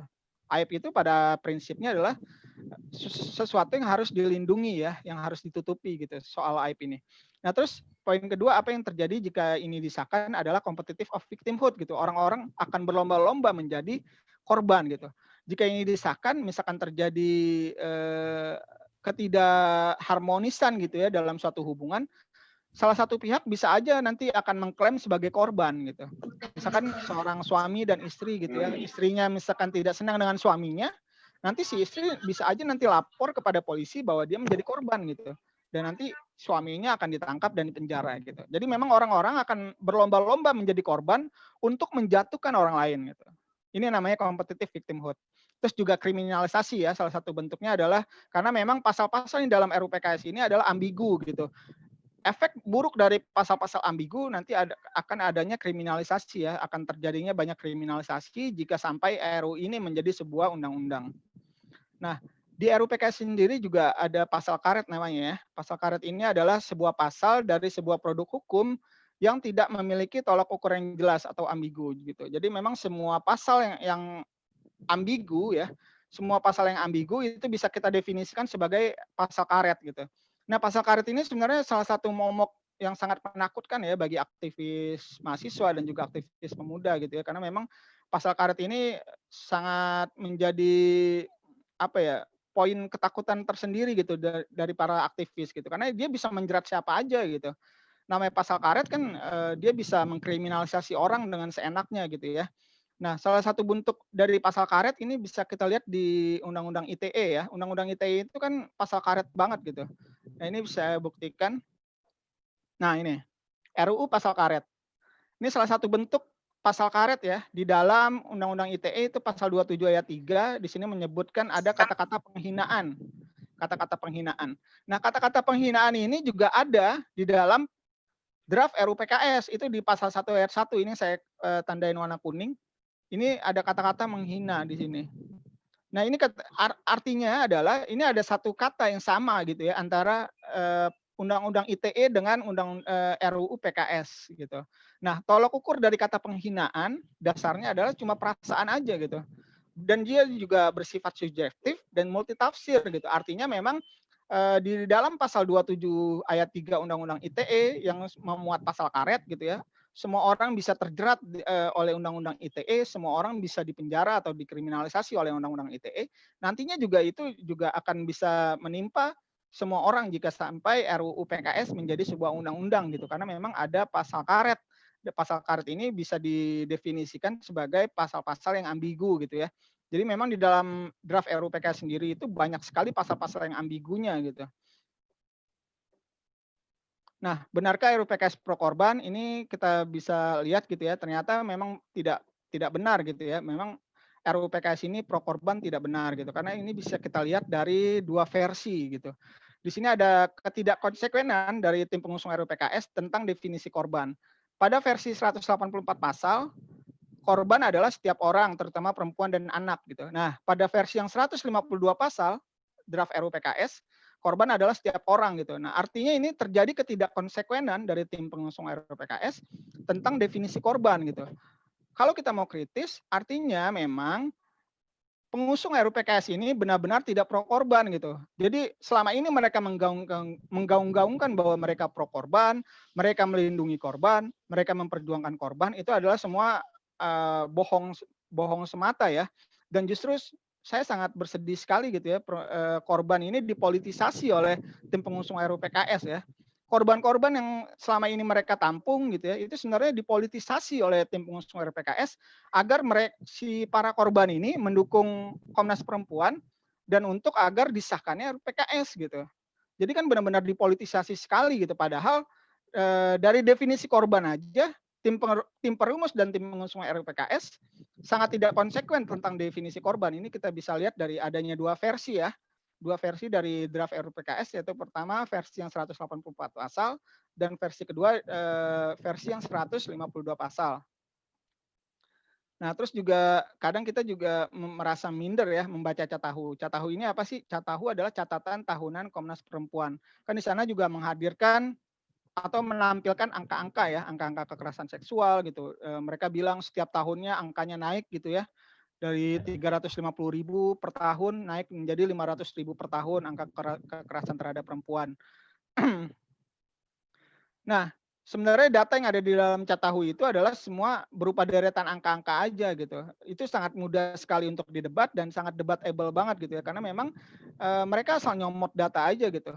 Asal ada satu aduan yang masuk, mereka masukkan menjadi data, mereka masukkan menjadi suatu angka-angka gitu. Padahal dalam teknik ini ya, dalam teknik interview gitu ya, itu kan ada namanya deep interview ya, terus juga harus ada assessment segala macam gitu. Tidak semua laporan yang masuk itu lantas menjadi sebuah data dan bisa diangkat dan bisa dinilai menjadi suatu kasus gitu. Nah, anehnya si Komnas Perempuan ini semua data yang masuk dijadikan angka gitu. Semua data yang masuk dijadikan suatu kasus dan dituangkan oleh mereka menjadi di dalam catahunya mereka, catatan tahunan Komnas Perempuan gitu. Nah, ini adalah salah satu teori ya, salah satu teori dari feminisme itu sendiri yang bernama personal is political gitu. Personal is political adalah semua yang terjadi pada individu adalah bersifat politis gitu ya. Jadi semua dinilai dari sudut pandang feminis, lalu disimpulkan untuk menjadi berbagai macam aturan untuk diberlakukan bagi seluruh rakyat Indonesia. Data dalam Catahu disimpulkan menurut sudut pandang perempuan feminis agar RUU PKS disahkan gitu ya. Jadi memang personal is political ini dia bersifat politis sekali gitu. Dan semua ini data-data yang masuk ya, data-data yang masuk ke Komnas Perempuan itu disimpulkan menurut sudut pandang perempuan feminis gitu. Seperti itu. Nah, terus kasus-kasus ini dicatat dengan kesimpulan bahwa ada kelompok rentan menjadi korban gitu. Nah, ini salah satu bentuk dari Catahu dan harusnya mulai sekarang kita nggak boleh minder lagi membaca Catahunya Komnas Perempuan gitu, karena memang itu cuma berupa deretan angka-angka aja dan masih bisa didebatable banget ya. Masih bisa didebat sekali angka-angka yang mereka tulis di dalam catatan tahunannya. Nah, ini salah satu bentuk kejahatan ya. Nanti teman-teman bisa baca sendiri di materi yang saya kasih. Nah, sebenarnya di dalam draft RUU ini ya, dalam draft RUU ini mereka tidak mencantumkan poin-poin ya, 7 poin ini nih. Poin ke-1, poin kedua, poin ketiga, poin 4, poin 5, poin 6, poin 7 gitu. Mereka nggak mau memasukkan ini bentuk-bentuk kejahatan ini. Mereka nggak mau gitu. Kalau misalkan mereka mau aja memasukkan ke-7 poin ini gitu ya, kita pasti akan mendukung gitu ya. Kita pasti akan mendukung gitu. Karena mereka tidak mau memasukkan poin-poin ini dan mereka juga sangat menolak sekali ya terma tentang kejahatan ya. Ya akhirnya posisi kita adalah menolak gitu. Seperti itu. Justru harusnya kekerasan itu sebenarnya suatu skup yang sangat kecil sekali ya dibanding dengan terma kejahatan. Kejahatan itu dia lebih luas gitu skupnya. Harusnya jika memang benar-benar melindungi korban, jika memang benar-benar ingin melindungi perempuan, jika memang benar-benar ingin memperjuangkan perempuan, jika memang benar-benar ingin melindungi korban, harusnya mereka pakai skup yang lebih besar dong. Bukan skup tentang kekerasan, tetapi memakai skup tentang kejahatan gitu. Karena memang skup tentang kejahatan, terma tentang kejahatan ini sangat luas gitu, sangat luas dan dia mengcover semua jenis kejahatan seksual di Indonesia gitu. Tapi mereka tidak mau memakai ini. Nah, RUU PKS dan common sense gitu ya. Common sense di sini kita bisa bagi menjadi kehendak mayoritas dan kehendak minoritas. Di sini terbagi dua ya tentang RUU PKS dan common sense. Common sense adalah common sense masyarakat Indonesia sekarang memandang RUU PKS adalah sebuah RUU berbahaya mengandung pasal karet bertentangan dengan Pancasila dan moralitas. Sedangkan kelompok minoritas adalah orang yang bukan mayoritas menginginkan RUU PKS untuk disahkan di tengah polemik pro kontra. Jika terjadi konflik sosial karena kehendak minoritas yang menggeser kehendak mayoritas, maka tujuan hukum untuk menertibkan masyarakat tidak akan tercapai gitu ya, dan akan menimbulkan tindakan main hakim sendiri gitu. Tentu kita tidak ingin ini terjadi ya. Kelompok minoritas atau kita kenal dengan tirani minoritas ya. tirani minoritas yang memaksakan kehendak kepada kehendak mayoritas untuk mensahkan RUU ini menjadi disahkan ya di tengah polemik pro kontra. Kalau ini terjadi, kalau ini dipaksa untuk disahkan gitu, tentu ini akan terjadi konflik sosial di masyarakat Indonesia. Tentu kita tidak ingin ini terjadi ya. Lalu apa hubungannya demokrasi dengan RUU PKS? Nah, ini menarik ya. Salah satu poin penolakan RUU PKS bahwa memang RUU PKS ini nanti akan berpotensi memperburuk citra demokrasi di Indonesia. Nah, apa sih salah satu tolok ukurnya? Pertama ya, substansi demokrasi itu kan sebenarnya adalah penghargaan hak atas suara rakyat ya gitu. Terus dia legitimasi suara rakyat ditentukan oleh suara mayoritas ya. Suara mayoritas. Poinnya adalah suara mayoritas. Nah, suara mayoritas rakyat Indonesia saat ini menolak RUU PKS gitu. Karena memang RUU PKS ini bertentangan dengan suara mayoritas rakyat Indonesia yang masih memegang nilai-nilai norma agama dan kesusilaan gitu. Nah, kalau ini sampai disahkan, kalau sampai RUU PKS ini disahkan, ini justru akan membuat demokrasi Indonesia menjadi lebih buruk gitu ya, karena tidak lagi memandang suara mayoritas gitu. Karena suara mayoritasnya saat ini adalah menolak RUU PKS, dan ketika RUU PKS dipaksa untuk disahkan, maka ini akan menjadi suatu pertanda buruk bagi demokrasi Indonesia ke depan. Ini the poin terakhir, salah satu pendapat ya dari Prof. Muladi, beliau adalah pakar hukum pidana dan juga mantan direktur Lemhanas dan juga mantan rektor Undip ya, Universitas Diponegoro. Beliau mengatakan, Prof. Muladi mengatakan bahwa tidak boleh ada pertentangan antara norma hukum dengan sila pertama Pancasila yang menghormati ketertiban hidup beragama, rasa keagamaan, dan agama sebagai sebuah kepentingan negara gitu ya. Nah, seperti kita ketahui bahwa memang RUU PKS ini sangat bertentangan sekali dengan norma hukum dan sila pertama Pancasila gitu, yang ketuhanan yang Maha Esa gitu, karena memang dia sangat memuat sekali unsur-unsur feminisme, dan di dalamnya juga ada tadi poin tentang konsensual seks ya, konsensual seks seperti yang tadi saya jelaskan bahwa ujungnya adalah legalisasi tentang free sex gitu, seks bebas gitu. Nah, seks bebas ini kan jelas-jelas sangat tidak seks bebas ini kan jelas-jelas sangat bertentangan sekali dengan sila pertama Pancasila, yaitu ketuhanan yang Maha Esa gitu ya. Jadi memang RUU PKS ini jelas-jelas bertentangan dengan Pancasila, terutamanya adalah sila pertama Pancasila, dan menurut Prof. Muladi tidak boleh ada pertentangan antara norma hukum dan sila pertama Pancasila gitu. Karenanya memang RUU PKS ini sudah sangat pantas untuk kita tolak dan kita gagalkan. Nah, ini salah satu kesimpulan yang saya tarik bahwa memang RUU PKS itu memuat unsur feminisme. Ini terlihat di naskah akademiknya. RUU PKS terbukti adalah sebuah agenda global, terlihat dari mengadopsi nilai-nilai SIDO. RUU PKS adalah gerakan ideologis untuk merubah masyarakat Indonesia. RUU PKS itu mengandung pasal karet, terbukti dari adanya pasal-pasal yang ambigu. RUU PKS tidak melindungi korban, terbukti dari personal is political, dan juga definisi korban dalam RUU PKS tidak konsekuen. RUU PKS pro zina, terbukti dari menggunakan kata konsen atau persetujuan dalam keadaan bebas dalam pasal 1 ayat 1. Lalu RUU PKS didukung oleh gerakan LGBT, terbukti dari kampanye mereka di beberapa acara Women's March dan lain-lain. Terima kasih. Gagalkan RUU PKS. Nah, ini salah satu beberapa referensi yang saya gunakan ya untuk menyusun PowerPoint saya pada sore hari ini. Ini nanti bisa teman-teman baca referensinya. Terima kasih dari saya. Mohon maaf atas segala kekurangan. Wassalamualaikum warahmatullahi wabarakatuh. Waalaikumsalam warahmatullahi wabarakatuh. Alhamdulillah, terima kasih kepada Bang Erik yang telah menjelaskan secara rinci ya dan detail tentang apa alasan kita untuk mendukung penggagalan RUU PKS. Karena memang banyak dari pasal-pasal di RUU PKS ini yang melegalkan berbagai hal yang tidak cocok dengan agama kita dan juga tidak cocok dengan budaya Indonesia. Misalnya, bagaimana RUU PKS itu seperti memberikan fasilitas untuk perzinahan. Memberikan fasilitas bagaimana seseorang bisa berhubungan seks secara bebas tanpa adanya ikatan apapun, asalkan suka sama suka. Dan juga RUU PKS ini bisa jadi menjadi senjata baru bagi orang-orang LGBT, yang mana mereka kan sekarang sedang sembunyi nih, nggak terang-terangan. Bisa jadi nanti ketika disahkannya RUU PKS, LGBT ini akan terang-terangan. Dan yang akan sangat berbahaya juga, bagaimana generasi muda seperti yang kita lihat tadi, anak-anak SMP atau anak-anak SMA di acara tersebut memegang bendera LGBT. Apabila dari kecil mereka sudah dimasuki dengan pemikiran seperti ini, nanti ketika dewasa mereka akan jadi orang-orang yang berpikiran bebas juga. Mereka akan menjadi pendukung LGBT ini dan segala macamnya.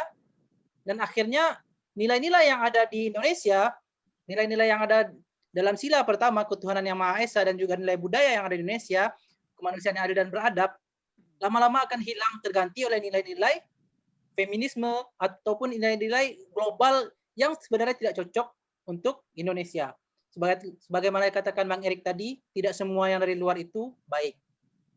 Baiklah teman-teman, alhamdulillah, insyaallah udah rinci ya. Karena awalnya masih agak-agak kurang-kurang gimana, tapi setelah Bang Erik menjelaskan secara rinci, alhamdulillah sekarang anak paham sekali. Sebelumnya Bang Erik di Jakarta, Bang Erik sekarang di Jakarta atau di mana Bang? Jakarta Bang. Maghrib jam berapa Bang? Jakarta. Sebentar.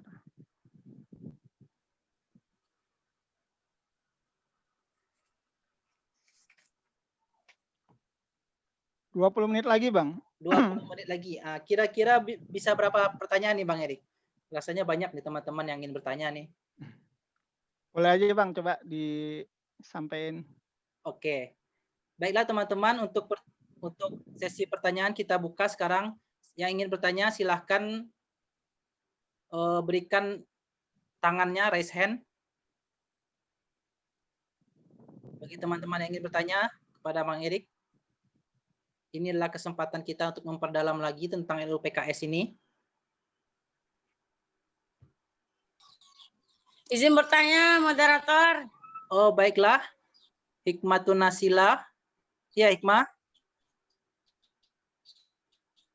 Oh, baik. Untuk yang pertanyaan pertama, Hikmatun Nasila. Yang kedua, Fifty Sofila. Ya, Bang. Silahkan, Hikmah. Bismillahirrahmanirrahim. Assalamualaikum warahmatullahi wabarakatuh. Waalaikumsalam. Warahmatullahi wabarakatuh. Terima kasih kepada moderator yang telah memberikan saya kesempatan untuk bertanya. Perkenalkan, nama saya Hikmatun Nasila Ahmad, jurusan Pendidikan Bahasa Indonesia. Pertanyaannya adalah, bagaimana cara kita mengatasi SEDO dan peran perempuan menolak dan menghadapi RUU PKS? Sekian, terima kasih.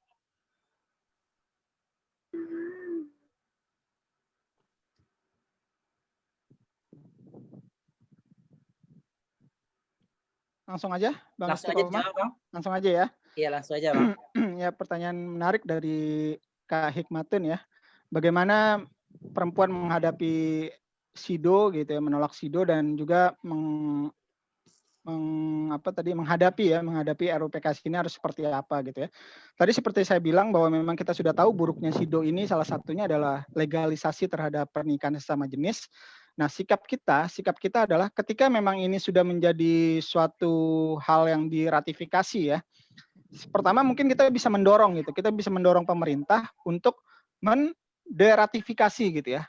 Kan lawan dari ratifikasi adalah deratifikasi. Artinya kita tidak lagi menandatangani gitu ya, tidak lagi menandatangani SIDO ini menjadi sebuah suatu konvensi atau yang disepakati di Indonesia. Itu salah satunya. Mungkin kita bisa dorong pemerintah nantinya gitu, tapi salah satunya adalah kita juga harus datang ke PBB sendiri ya. Ini salah satunya nanti sudah menjadi agenda dari bunda-bunda di AILA itu ya, untuk datang ke PBB nantinya untuk menderatifikasi SIDO gitu. Itu salah satu langkah yang bisa kita lakukan untuk menolak SIDO ini. Nah, yang kedua, bagaimana perempuan untuk menolak RUU PKS?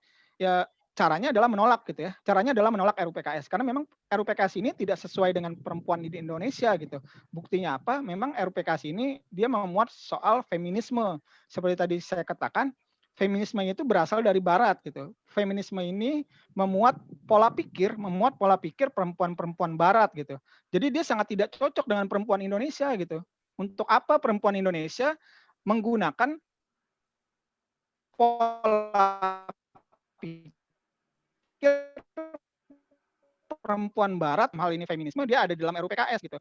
Nah, artiannya adalah bahwa memang perempuan Indonesia harus menolak RUU PKS karena memang tidak cocok dengan jati diri perempuan Indonesia. Seperti itu, Bang. Baiklah. Gimana Hikmah? Sudah mengerti dengan jawaban dari Bang Erik? Terima kasih kepada Bapak yang telah menjelaskan yang sangat bermanfaat. Kita sebagai perempuan kan menolak, tetapi kenapa pemerintah mengesahkannya, hampir mengesahkannya gitu. Terus bagaimana tuh Pak?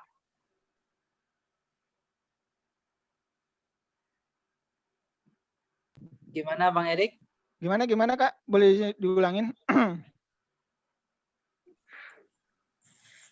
Pertanyaannya kan perempuan di Indonesia jelas menolak RUU PKS itu, tetapi mengapa pemerintah harus mengesahkan itu gitu? Oh iya. Ya itu tadi pertanyaan menarik juga gitu. Karena memang yang tadi saya bilang ya, mayoritas rakyat Indonesia sebenarnya menolak RUU ini gitu ya.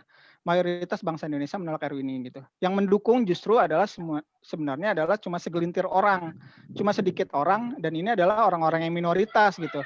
Ini adalah perempuan kelompok minoritas gitu. Nah, kenapa pemerintah justru sangat kekeh sekali untuk mensahkan RUU ini gitu. Ini salah satu adalah bukti dari adanya desakan asing ya. Bukti dari adanya desakan asing. Ini bisa kita lihat, misalkan nanti setelah ini coba deh teman-teman nanti searching ya atau googling gitu ya. Itu pada saat awal Desember kemarin gitu ya, awal Desember atau awal November kemarin, itu pada saat teman-teman yang pro terhadap RUU PKS aksi di depan DPR MPR, itu selang seharinya muncul sebuah berita ya di pemberitaan online bahwa ada berita yang berjudul pemerintah Amerika mendukung pemerintah Indonesia untuk mensahkan RUU PKS gitu. Mereka bilang kayak gitu. Jadi pemerintah Amerika mendukung RUU PKS untuk disahkan di Indonesia gitu. Nah, ini adalah salah satu bentuk dari campur tangan asing ya. Ini salah satu bentuk dari campur tangan asing bahwa memang pemerintah Amerika mempunyai kepentingan agar RUU PKS ini disahkan di Indonesia. Ini nanti teman-teman bisa googling nanti bahwa memang berita ini benar adanya gitu. Dan memang partai-partai yang saat ini ada di parlemen ya, fraksi-fraksi di parlemen Indonesia saat ini, mereka kebanyakan mendukung RUU PKS gitu karena memang didukung oleh kekuatan asing dan juga dananya sangat besar gitu. Dananya sangat besar gitu. Nah, ini menjadi PR kita nanti ke depan gitu. Karena yang kita lawan itu adalah kekuatan asing dan mereka mempunyai dana yang besar sekali gitu ya. Nah, seperti itu Kak. Terima kasih Pak atas jawabannya, saya sudah paham dan mengerti. Baiklah, alhamdulillah Hikmah sudah paham dengan jawaban dari Bang Erik. Pertanyaan kedua untuk Bu Firsti Sofila. Silakan Firsti untuk bertanya. Baik, terima kasih kepada moderator. Baik, terima kasih kepada moderator. Kak, izin bertanya Kak. Sebelumnya boleh untuk izin kepada Kakak Erik untuk mengirimkan video tadi Kak.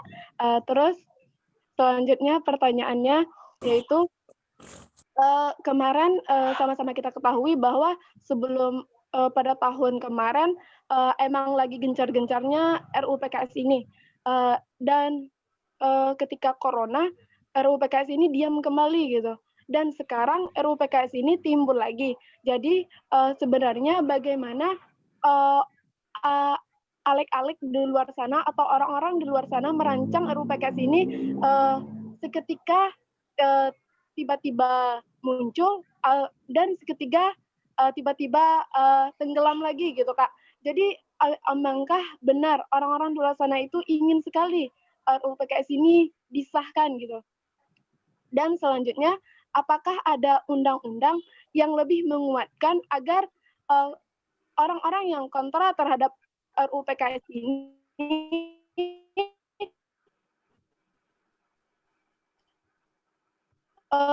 tetap gitu. Cukup sekian, dikembalikan kepada moderator. Oke, langsung aja ya Bang Istiqomah ya. Langsung aja Bang. Langsung dijawab, Oke. Bang. Terima kasih Kak Firsti ya, pertanyaannya bagus. Pertama tadi Kak Firsti menanyakan gitu ya, awalnya orang-orang pada nolak RUU PKS gitu, banyak yang aksi menolak RUU PKS gitu ya, bahkan ada aksi demonstrasi. Terus sejak corona ini gitu ya, sejak pandemi, orang-orang yang kontra terhadap RUU PKS kelihatannya tenggelam gitu ya, kelihatannya tenggelam dan tidak lagi menyuarakan penolakan terhadap RUU PKS ya, karena memang kita sangat dibatasi sekali ya di era pandemi kayak gini gitu ya. Kita nggak bisa aksi, kita nggak bisa turun aksi gitu, kita nggak bisa audiensi ke DPR gitu, ke DPRD gitu, kita tidak bisa audiensi ke Komisi 8, kita tidak bisa audiensi ke fraksi-fraksi yang menolak RUU PKS gitu, karena gitu. Nah, karena memang juga justru memang kelompok yang pro terhadap RUU PKS, mereka sangat tidak mengindahkan sekali protokol kesehatan ya. Mereka tetap ngadain aksi gitu ya. Bahkan sekarang itu ada yang lagi rame namanya aksi Selasaan gitu ya. Jadi setiap hari Selasa mereka ngadain aksi di depan DPR MPR, dan ini bukan cuma di Jakarta gitu, di beberapa daerah seperti saya tahu ada di Kalimantan, di Samarinda, terus juga di Jogja gitu ya, terus di beberapa daerah gitu ya, mereka serentak mengadakan aksi Selasaan gitu. Setiap hari Selasa mereka aksi untuk menolak untuk mengesahkan RUU PKS gitu. Mereka mendukung RUU PKS agar disahkan setiap hari Selasa. Mereka aksi gitu. Sedangkan kelompok yang kita gitu justru sangat ini sekali gitu, sangat menghargai gitu ya, karena kita lagi pandemi kayak gini, kita nggak mau turun ke lapangan gitu, kita nggak mau turun ke jalan dulu gitu. Tapi mungkin cara-cara seperti ini bisa kita rubah ya, mulai 2021 gitu. Mungkin teman-teman di Padang sendiri mungkin bisa dipikirkan dari sekarang, karena memang 2021 ini adalah tahun yang genting ya, tahun yang genting gitu, karena memang akan berpotensi besar sekali RUU ini akan disahkan gitu. Bahkan ada wacana RUU PKS ini akan menjadi usulan pemerintah, bukan lagi menjadi usulan DPR gitu. Nah, kalau sebuah RUU menjadi usulan pemerintah, ini artinya peluang untuk disahkannya akan semakin besar gitu. Kita bisa ambil contoh kayak RUU Omnibus Law ya. Omnibus Law kan adalah usulan pemerintah. Nah, kalau RUU Omnibus Law aja kita bisa tahu gitu ya, itu bisa dengan sangat cepat disahkan gitu ya. Bisa sangat cepat disahkan, bahkan disahinnya malam-malam gitu ya. Nah, kalau nanti RUU PKS menjadi sebuah usulan pemerintah, ini bisa jadi akan seperti Omnibus Law gitu. RUU PKS akan di Omnibus Law-kan gitu. Nah, kita akhirnya harus merubah strategi kita nih tahun 2021. Mungkin kita juga mulai bisa berpikir gitu ya, bagaimana bisa mungkin mengadakan aksi yang sama gitu seperti 2019 gitu ya, aksi yang semarak gitu, tapi juga tetap memperhatikan protokol kesehatan. Terus mengenai video nanti insya Allah saya kirim ke panitia tadi 2 video yang tadi.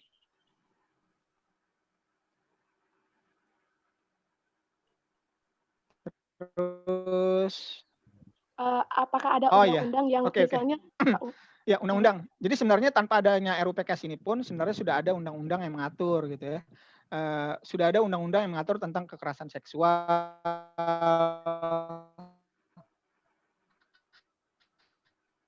Sudah ada undang-undang, salah satunya itu ada di Undang-Undang KUHP. Itu Undang-Undang KUHP ada di pasal 284 tentang pasal 284 itu tentang zina. Pasal 284 KUHP tentang pemerkosaan, pasal 285 tentang zina, terus pasal 292 tentang cabul sesama jenis gitu ya. Cabul sesama jenis ini artinya sodomi gitu. Nah, artinya dari KUHP sendiri itu sebenarnya sudah diakomodir gitu, tentang zina, tentang pemerkosaan, terus tentang cabul sesama jenis gitu ya, sudah diakomodir di Undang-Undang KUHP ya, di KUHP kita gitu. Nah, itu selain KUHP juga ada Undang-Undang PKADRT ya, penghapusan kekerasan dalam rumah tangga gitu. Itu sebenarnya sudah ada di situ dan sudah diakomodir di situ. Terus juga ada tentang Undang-Undang HAM juga ya. Undang-Undang HAM juga mengatur juga tentang bahwa kita tidak boleh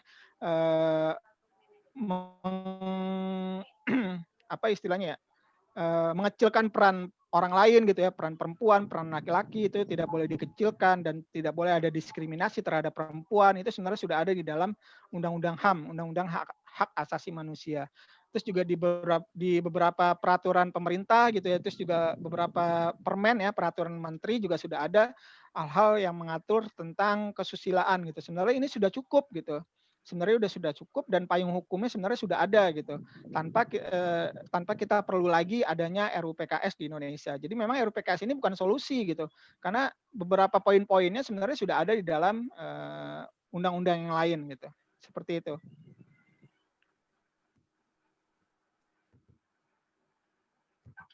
Baiklah, gimana Firsti? Sudah paham? Gitu, Bang. Sudah, Bang. Terima kasih. Baiklah, Bang Erik, kira-kira berapa menit lagi sebelum maghrib, Bang?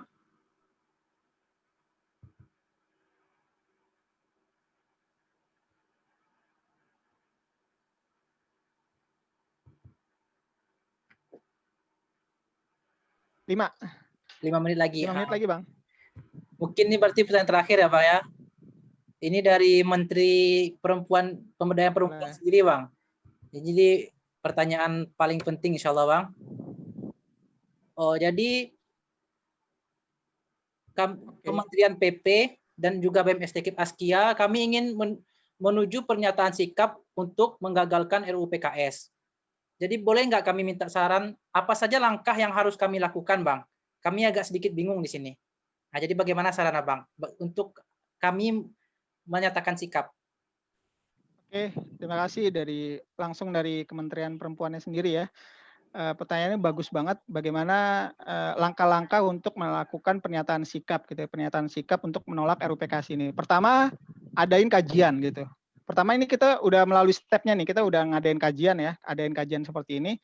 Terus kedua, kita ngumpulin data gitu. Kita ngumpulin data-data, tapi nggak usah kita menggunakan data catatan tahunan Komnas Perempuan ya, gitu. Jangan kita menggunakan data catatan tahunan Komnas Perempuan. Karena apa? Ketika kita memakai data catahunya Komnas Perempuan, justru yang sebenarnya yang akan kita kritisi adalah si Komnas Perempuan itu sendiri dan RUU PKS itu sendiri gitu. Nah, ketika kita ingin mengkritisi RUU PKS, tapi kita masih memakai catatan tahunan Komnas Perempuan, artinya kita tidak konsekuen nih gitu. Artinya kita tidak konsekuen. Bagaimana mungkin kita ingin mengkritisi, tetapi kita memakai data dari mereka gitu. Nah, caranya apa? Ketika kita ingin mengumpulkan data, coba cari data-data tentang kejahatan seksual yang tadi saya bilang gitu. Data kejahatan seksual tadi kan ada 7 poin tadi data kejahatan seksual. Coba cari data tentang pemerkosaan, cari data tentang prostitusi, cari data tentang aborsi, cari data tentang legalisasi kontrasepsi, cari data tentang apa lagi tadi? Pemerkosaan, perzinahan, prostitusi, legalisasi aborsi, terus juga legalisasi kontrasepsi dan juga LGBT ya, penyimpangan seksual gitu, penyimpangan seksual. Coba cari itu. Itu data-datanya banyak di beberapa kementerian ya. Ada di Kementerian Kesehatan ada datanya, ada di Kementerian Sosial, ada di Badan Pusat Statistik juga ada data-datanya. Itu coba kumpulin berdasarkan dari poin-poin tentang kejahatan seksual gitu. Nah, nanti kalau udah dapat data-data atau persentase-persentase tentang poin-poin kejahatan seksual yang tadi yang ada 7 itu tadi nanti udah kita tinggal susun ini aja, susun wacananya, kita tinggal susun paragrafnya, terus nanti langsung kita susun poin-poinnya. Terus terakhir jangan lupa juga kita harus kasih juga referensi ya, kasih referensi juga, referensi kita itu apa untuk membuat penolakan ini gitu. Jangan sampai nanti kayak yang terjadi di BEM Unila kemarin ya. BEM Unila kemarin kasihan banget gitu. Saya juga prihatin juga gitu. Soal referensi gitu ya, soal referensi. Makanya tadi di akhir PPT saya, di akhir PowerPoint saya kan juga saya mencantumkan referensi itu. Nah, itu salah satu referensi yang bisa teman-teman gunakan dan juga nanti teman-teman BEM Askia juga nanti bisa mencantumkan referensi yang tadi ada di PPT saya ke dalam poin-poin penolakan sebagai referensinya. Seperti itu. Baiklah, terima kasih kepada Bang Erik yang telah menjawab pertanyaan dari Kemen PP dan juga BMSTKIP Askia. Alhamdulillah, mungkin sampai di sini dulu diskusi kita karena di Jakarta sudah mendekati azan maghrib agar Bang Erik bisa melaksanakan ibadah maghrib tepat waktu. Jadi terima kasih kepada teman-teman semua yang telah menghadiri kegiatan kita kali ini. Alhamdulillah banyak ilmu yang kita dapatkan hari ini dan juga insya Allah dalam waktu dekat kita akan bersama-sama lagi. Insya Allah kita akan menyatakan sikap untuk menggagalkan RUU PKS ini. Jangan sampai RUU PKS ini disahkan. Kalau disahkan, maka teman-teman nanti akan bayangkan sendiri kan bagaimana tadi hal-hal negatifnya. Tambah lagi, kita kan sering dengar ya, namanya Kota Padang itu katanya entah nomor 1, entah nomor 2 LGBT di Indonesia. Nah, kalau disahkan, apa yang akan terjadi nanti? Tentu mereka yang sekarang bersembunyi di Kota Padang ini semuanya akan keluar. Nah, itu akan sangat berbahaya bagi kita dan juga bagi adik-adik kita, terutama generasi yang di bawah ini. Kita sebagai guru, calon guru, baik guru SD, guru bahasa Indonesia, guru matematika, apalagi guru PG PAUD, tentu itu adalah hal yang sangat harus kita pahami dan harus kita jadikan sesuatu yang penting. Jangan sampai nanti anak-anak kita, adik-adik kita, siswa-siswa kita menjadi korban dari RUU ini. Kira-kira seperti itu yang bisa Nas simpulkan. Terima kasih. Semoga apa yang kita dapatkan pada sore hari ini bermanfaat bagi kita dan juga bagi semua umat manusia. Amin ya rabbal alamin. Terima kasih kepada Bang Erik yang telah meluangkan waktunya di sore hari ini memberikan pembelajaran bagi kita semua. Baiklah teman-teman, apabila tidak ada lagi yang bisa kita sampaikan, marilah kita tutup diskusi kita dengan membaca doa kafaratul majlis. Alhamdulillahirabbil alamin, subhanakallahumma wa bihamdika, asyhadu an la ilaha illa anta, astaghfiruka wa atubu ilaik. Assalamualaikum warahmatullahi wabarakatuh. Sekali lagi Bang Erik, makasih ya Bang. Syukron ya Bang. Terima kasih teman-teman. Ya. Nanti kalau mau bikin, kalau nanti draftnya udah jadi, draft pernyataan sikapnya udah jadi, nanti boleh juga kirim ke saya, nanti saya boleh bantu audit nanti gitu. Saya boleh bantu filter gitu, bantu cek gitu boleh. Nah, insya Allah kalau banyak Bang. Nah, ya. Kapan-kapan kalau pulang ke Bukit Tinggi ketemu kita Bang. Iya Bang. Siap. Makasih ya Bang. Makasih teman-teman. Semua mohon undur diri. Wassalamualaikum warahmatullahi wabarakatuh. Waalaikumsalam warahmatullahi wabarakatuh. Boleh izin live meeting, Bang? Silakan. Terima kasih semuanya yang udah hadir ya. Iya, sama-sama Bang. Sama-sama Bang.